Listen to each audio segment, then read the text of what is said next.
ऐसे राक्षसों को जो हमारी बेटियों का सिंदूर उजाड़ते हैं उनका जड़ से खात्मा कर देना चाहिए। लुटेरों को सबक सिखाते रहे, चाहे हमें कितने भी दुख क्यों नहीं आए, लेकिन ये भारत आज भी दुनिया में अपना परचम लहराता है। जब भी किसी निहत्थे पर वार किया है तो सब संतों ने उसका विरोध किया है। भारत ने किसी निहत्थे पर आक्रमण नहीं किया, बल्कि जो निहत्थों पर आक्रमण करते हैं, जो दुराचारी हैं, जो राक्षस हैं, उन पर आक्रमण किया। जिस जगह पे खाते हैं उसी के नहीं बनते तो वो लोग तो निष्कृष्ट होते हैं। जिस देश का हम खाते हैं अन्न हराम होना, उसको तो नमक हरामी कहा गया है। नमस्कार, देश प्रदेश खबर देख रहे हैं आप। और इन दिनों अगर हम बात करें देश की और देश के साथ साथ पड़ोसी मुल्क पाकिस्तान की, तो स्थिति कुछ अच्छी नहीं है। स्थिति तनावपूर्ण बनी हुई है। लगातार पाकिस्तान की तरफ से ऐसी नापाक हरकतें की जा रही हैं जिनका भारत उसी की भाषा में मुंह तोड़ जवाब भी दे रहा है। ये सारा सिलसिला पहलगाम में हुए घटनाक्रम के बाद शुरू हुआ है और इस पूरे घटनाक्रम पर और जो इस समय हालात बने हुए हैं इन पर चर्चा करने के लिए हमारे साथ स्वामी डॉक्टर राजेश्वरानंद जी मौजूद हैं। सर, आपका सब बहुत बहुत स्वागत है जी। जय श्री राम। स्वामी जी, हालात आप देख ही रहे हैं, अच्छी तरह से आप जुड़े भी हुए हैं दोनों मुल्कों में जो कुछ चल रहा है। सबसे पहले ये जो हालात बने हुए हैं इन्हें किस तरह देखते हैं? जो ये हालात बने हैं ये दुखदाई तो हैं, लेकिन इसके पीछे जो कारण है वो हमें समझना पड़ेगा। वो कारण ये है कि जब किसी निहत्थे पर कोई भी आक्रमण करता है या उसकी हत्या करता है जी। तो इसको सभी धर्म ग्रंथों में बड़ा निष्कृष्ट कृत्य कहा गया है। इसकी जितनी निंदा की जाए उतनी कम है जी। क्योंकि जब भी किसी निहत्थे पर वार किया है तो सब संतों ने उसका विरोध किया है। आप देखते हो जितने भी आज तक हमारे इतिहास पढ़ते हैं हम, चाहे वो भगवान श्री राम, भगवान श्री कृष्ण, श्री गुरु नानक देव, श्री गुरु गोविंद सिंह महाराज हुए, उन्होंने इसका विरोध किया है जी। मैं आपको वाणी से बताना चाहूँगा। जब भारत पर बाबर ने ऐसा ही किया निहत्थों पर, तो गुरु साहब ने कहा था, खुरासान खसमाना किया हिंदुस्तान डराया, आप पे दोष न देही करता जमकर मुगल चढ़ाया। ऐसा ही हुआ और उसका विरोध और उन दोषियों को सजा देना बहुत ज़रूरी है।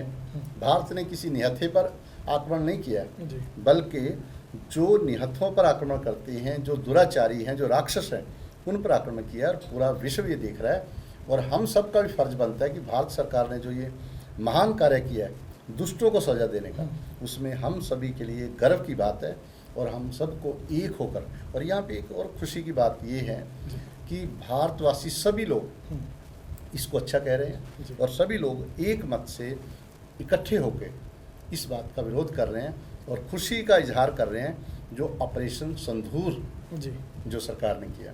मैं थोड़ा आपको सिंदूर के बारे में बताना चाहूँगा। इसका जिक्र जहाँ हमारे वेद शास्त्रों में भी है, वहीं पे श्री गुरु ग्रंथ साहब में भी है जी। वो क्या है, इसी प्रकार जैसी ये घटना हुई, इसी प्रकार एक घटना हुई बाबर के वक्त में।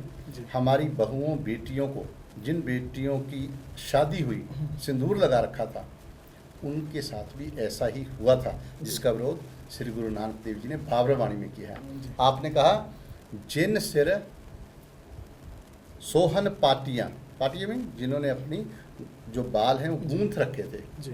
मांगी पाई सिंदूर, और जिन्होंने अपनी मांग में सिंदूर डाल रखा था, जब उनका सिंदूर उजड़ा गया तो गुरु साहब ने भी दुख का प्रगटावा किया और रोष किया और कहा कि ये प्रभु, ये तेरा आदेश है, लेकिन ये बड़े दुख का विषय है।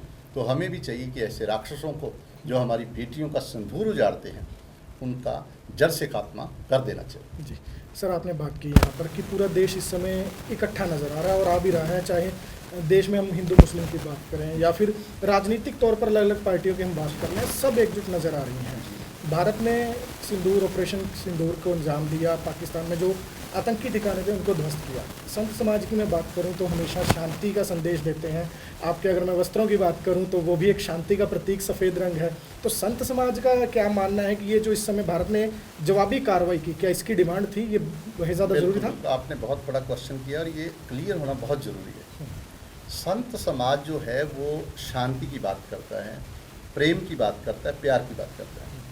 लेकिन अगर प्रेम करने वाले, प्यार करने वाले लोगों को कोई आके मारता है, उनको उजाड़ता है, तो संत भी दया करते हैं। उन राक्षसों को ख़त्म करने में सबसे आगे बढ़कर भाग लेते हैं।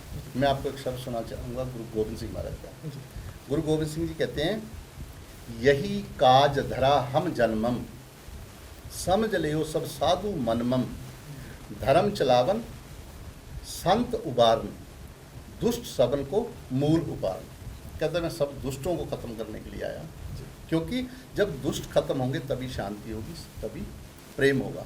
आपने भगवान कृष्ण का जीवन देखा है। जब आपका इस संसार में प्रकट्य होता है तो सबसे पहले चाहे वो पूतना थी, चाहे वो जितने भी राक्षस, उनका खात्मा किया गया, तभी प्रेम की जो ज्वाला है वो पूरी दुनिया में फैली। भगवान राम आए, वन में गए, सभी राक्षसों का विनाश किया, रावण का विनाश किया, तभी अयोध्या में, अवध में हजारों हजारों साल आपने बहुत ही पवित्र, बहुत ही जिसको हम राम राज्य कहते हैं, वो स्थापित कर पाए।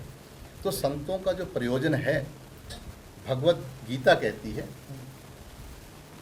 परितरणाय साधूनाम विनाशाय दुष्कृताम धर्म संस्थापना अर्थाय संभवामी युगे युगे, कि मैं इस संसार में किस लिए आता हूँ? धर्म की स्थापना करने के लिए। मैं किस लिए आता हूँ? दुष्टों का विनाश करने के लिए और साधुओं की रक्षा करने के लिए। साधु कौन है? देवता कौन है? जो संसार में अमन चाहते हैं, जो संसार में प्रेम चाहते हैं, जो संसार में प्यार चाहते हैं।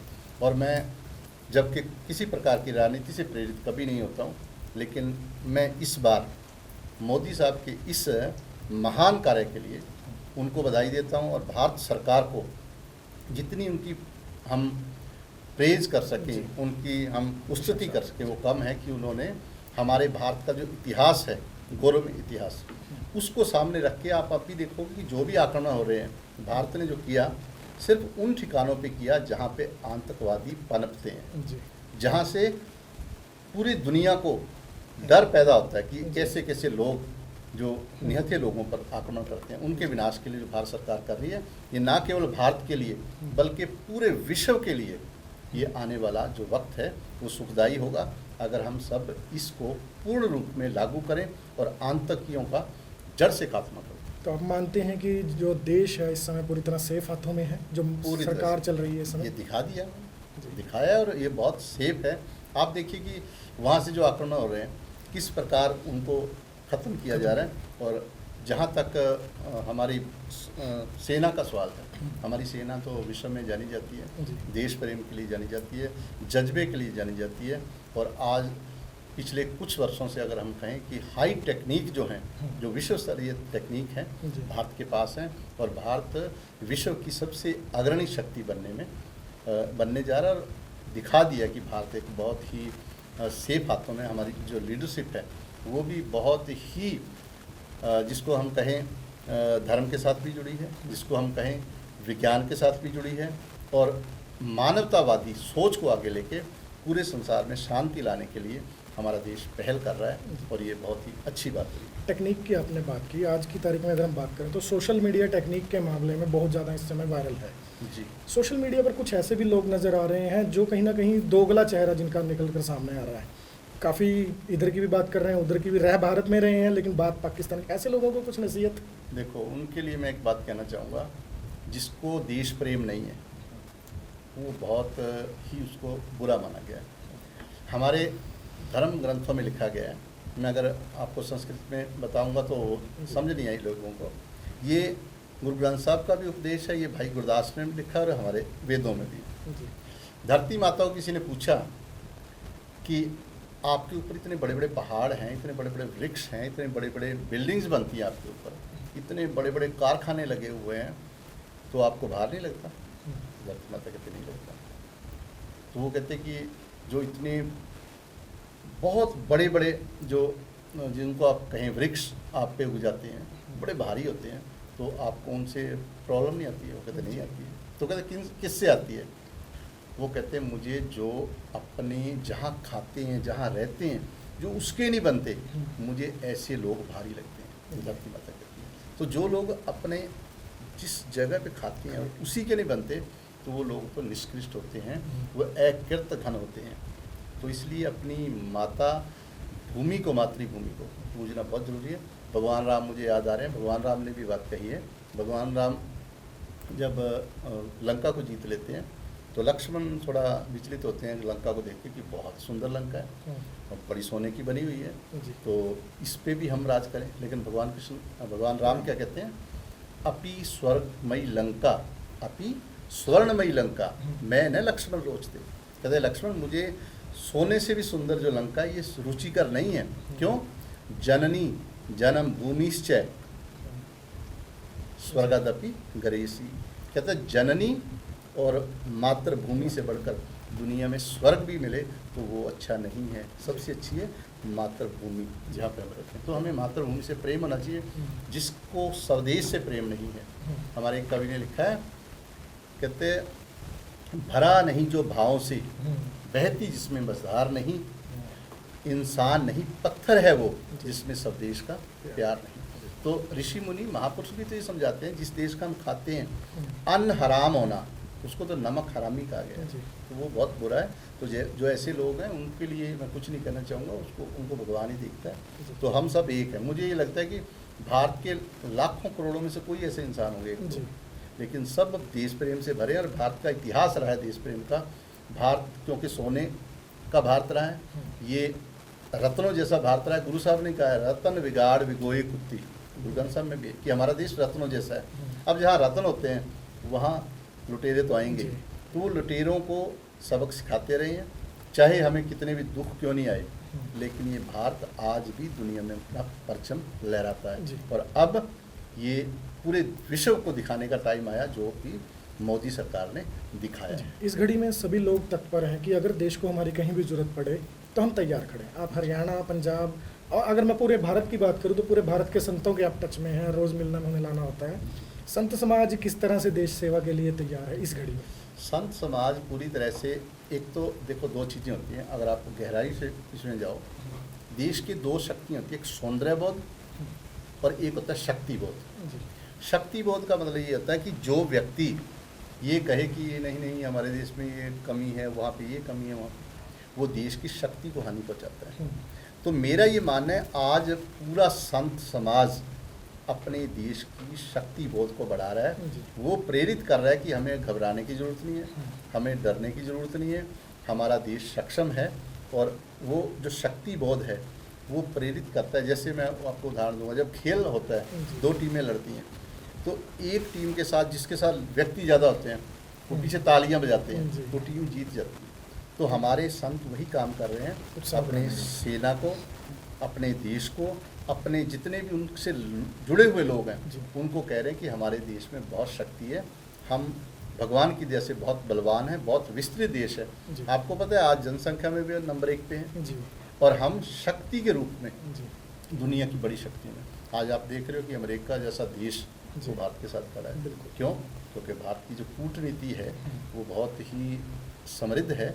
और जहाँ रशिया, जहाँ बड़े बड़े देश भारत को कह रहे हैं कि भारत ने जो काम किया है वो आतंकवाद के खिलाफ किया है, जो मानवता विरोधी शक्ति हैं उनका विनाश होना, समूल विनाश होना, उसको विनाश कौन करेगा? भारत ही करेगा। एक सवाल राजनीतिक मन में आ रहा है कि लोग सवाल उठाते थे जब नरेंद्र मोदी विदेशों के दौरे करते थे, क्या लगता है कि उसी का रिजल्ट है कि आज कोई भारत के विरुद्ध नहीं खड़ा हुआ? एक्चुअली ना जी, जो मोदी साहब हैं उनको वो केवल भारत के प्रधानमंत्री हैं, बल्कि वो बहुत बड़े, जिसको आप ये कह सकते हो कि उन्होंने धर्म का भी ज्ञान दिया है, समाज का भी उनके पास ज्ञान है। वो एक विशाल व्यक्तित्व है, और ऐसा व्यक्तित्व जो समृद्ध व्यक्तित्व है, प्रबुद्ध व्यक्तित्व है, तो उनको बहुत ज़्यादा ज्ञान है क्या करना है। पूरे जो उन्होंने एक सिद्ध किया है, हमारे वेदों शास्त्र में एक शब्द है वसुधैव कुटुम्बकम, कि जितनी वसुधा है हमारी है सारी। जहाँ पे भी कुछ हो रहा है उसको जानना, उसको के प्रति जानकारी लेना, उनको मिलना, सारी दुनिया में शांति स्थापित करने का अगर कोई काम कर रहे हैं तो आज नरेंद्र मोदी जी कर रहे हैं। इसलिए मोदी जी का सब साथ दे रहे हैं। तो आप देख रहे हो कि आज हमें ज़रूरत नहीं पड़ी किसी को कहने की, सब हमें कहते हैं कि भारत बहुत अच्छा कर रहा है। जी चलिए, बहुत बहुत धन्यवाद सर, काफ़ी अच्छी चर्चा रही आपके साथ। तो बिल्कुल संत समाज की तरफ से जो संदेश है वो स्पष्ट है कि हर हालात में देश के साथ संत समाज खड़ा है, और मजबूती देने का काम जो है, चाहे वो सरकारें हों या सेनाएं हों या फिर अन्य किसी भी तरह का मोर्चा हो, वहाँ पर संत समाज मजबूती के साथ भारत को और मजबूत करने के लिए तैयार है, तत्पर है।